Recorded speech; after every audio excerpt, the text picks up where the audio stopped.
Now, in the second lecture on trust or attachment, we dove a little bit deeper into the concept and made some links with Quine's theory of the web-like nature of knowledge and Piaget's understanding of schemas and how they end up changing.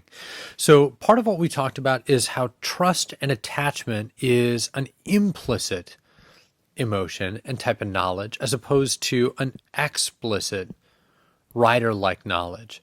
In other words, from our attachment relationships, we gain a feeling of what love is. And it may be, if we have a secure attachment, that love feels like protection or caregiving or loyalty or sacrifice.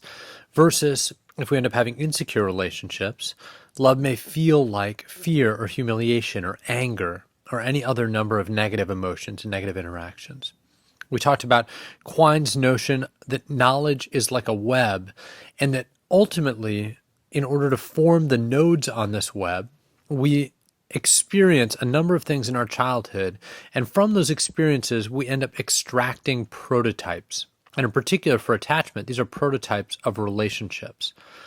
Now, inevitably, although these will change over the course of our lifetime, these prototypes tend to be biased towards our childhood experiences, what's referred to in your book as the primal bias of this kind of attachment knowledge. And why is this?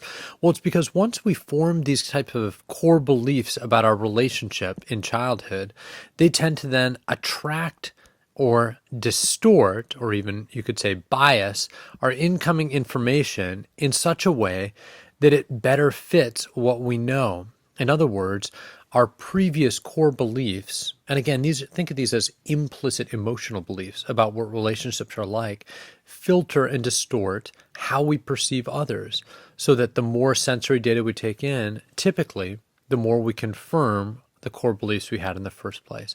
And in this way, these core implicit emotional beliefs about relationships serve as what Lewis, Amini, and Anand call limbic attractors. How does this happen? Another word for this type of attraction is that we tend to, this is Piaget's term, assimilate new information about relationships into the attachment schemas that we've already developed. So we're much more likely to assimilate than we are to accommodate. How do we go about learning these types of attachment nodes? Well, we initially learn by our interactions with caregivers, and typically these revolve around shared attention. When we share our attention with another person, first, that gives us a common focus for what we're going to be communicating about. But when we attend to a stimulus, that attending tends to be, at least ideally, reciprocal. In other words, the child tends to focus their attention where the parent is focusing their attention. And ideally, this is vice versa, where when a child is attending to something, that parent will then draw their attention towards it as well.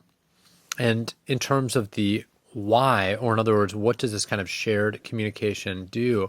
Well, one of the things that sharing attention with another person does is it promotes a sense of empathy.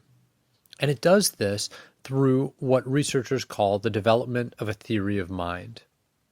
And although this is not typically explicit beliefs, there are some implicit and implicit learning.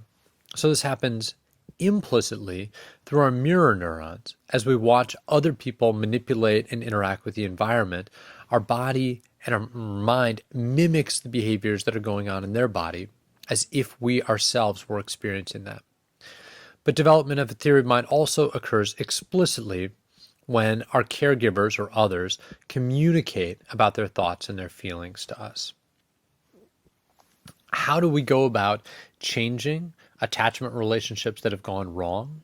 So when we don't have trust in a relationship, how can we change this? Well, it turns out that contrary to a lot of early psychotherapy, it's not by insight, at least not by insight alone, that instead of explicit rider-like learning, these kind of attachment schemas or webs or prototypes change by implicit emotional learning.